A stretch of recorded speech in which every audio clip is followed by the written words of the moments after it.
Story time! Coucou, c'est Bacalao. Du coup, aujourd'hui, comme je l'ai dit au début de la vidéo, on va faire du story time parce qu'on va apprendre comment bébé Rao a découvert la colère pour la première fois de sa vie, et l'incompréhension et l'injustice. Et ça va être drôle. Donc, le thème du jour pour le poney, c'est l'hippogriffe, qui est une créature qui a été inventée de façon YOLO pour une fanfic de Roland. Je sais pas si vous connaissez la musique de la chanson de Geste au Moyen-Âge, et en fait la plus célèbre c'était le héros Roland. Et ça c'est du coup dans une des nombreuses réinterprétations suites de Roland, parce qu'ils aimaient bien faire ça. Les Chevaliers de la Table Ronde c'est la même chose, hein. Lancelot c'est un personnage canon. Et, euh, et ça c'est mes anecdotes sur la Renaissance. Bref. Et Et avec cette anecdote sur les Renaissances, on va dire que l'hippogriffe, justement, ça a été créé comme ça, autour du 15e siècle, autour du 16e siècle. En fait, c'est le fils d'un griffon et d'une jument. Voilà, ça c'est pour l'hippogriffe. Maintenant, on va faire le story time. Donc, ça va être assez court, je sens, et je vais quand même essayer d'être assez drôle sur ça. Et je vais quand même essayer de raconter ça de façon assez longue parce que en fait c'est juste une anecdote un peu pourrie, hein. Donc il était une fois. Rao est à la maternelle. La première année, l'une des 2 premières années de maternelle, elle était dans une classe où la professeure était un peu méchante. Et genre elle aimait pas du tout sa prof et sa prof devait pas l'aimer.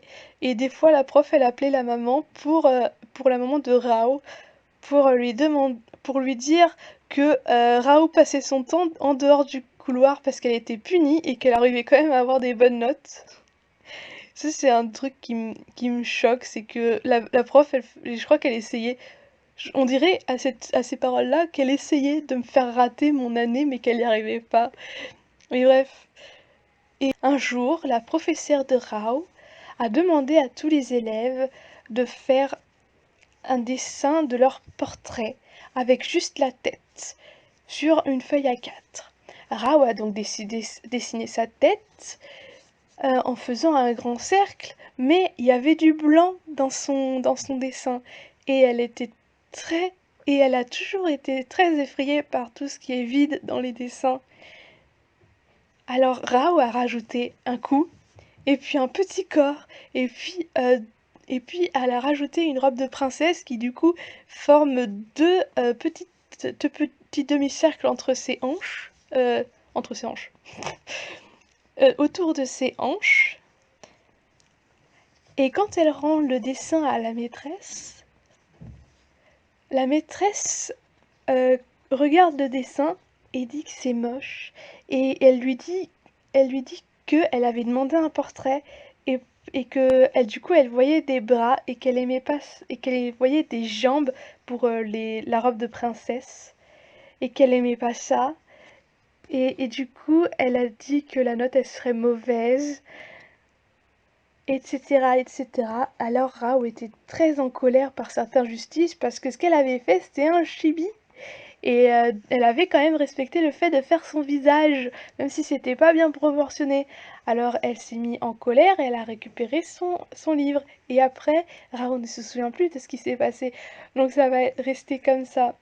Voilà, c'était la fin de l'histoire. C'est tout. C'est juste moi qui ai dessiné un portrait et qui du coup n'a pas totalement respecté ce que voulait la maîtresse. Et c'est un truc qui m'arrive très très souvent en art plastique, c'est que je ne respecte jamais ce qu'on me dit. Je fais qu'à ma tête. Et aussi le fait que je déteste les blancs, ça reste aussi. Mes carnets ont rarement un seul dessin sur une page. J'adore en mettre plusieurs parce que s'il y a du blanc, ça m'énerve. Et comme c'est un sketchbook, je fais ce que je veux. Et aussi, mais du coup, il y a les gens qui croient que sur un seul dessin, quand il y a 3 têtes, c'est qu'il y a les 3 têtes elles vont ensemble. Non, elles sont séparées. J'aime bien les gens qui confondent, qui ont l'impression que je fais des gens avec 3 têtes qui font le tour. Et donc voilà, ça c'était la petite anecdote toute caca. Et vraiment cette professeure elle m'aimait pas. Et en fait on a déménagé 2 ans après. Du coup je l'ai eu que 2 ans.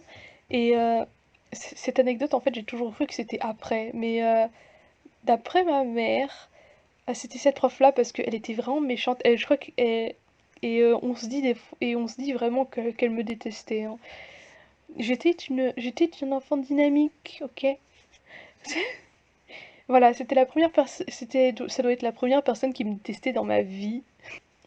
Donc n'oubliez pas que le dessin que vous voyez être fait, il sera posté sur Insta, Facebook et Twitter. N'oubliez pas de vous abonner pour la suite des vidéos, à liker la vidéo et commenter si vous avez aimé ou si vous avez des anecdotes de merde comme ça ou votre bébé vous se met à des problèmes avec les professeurs ou avec d'autres élèves.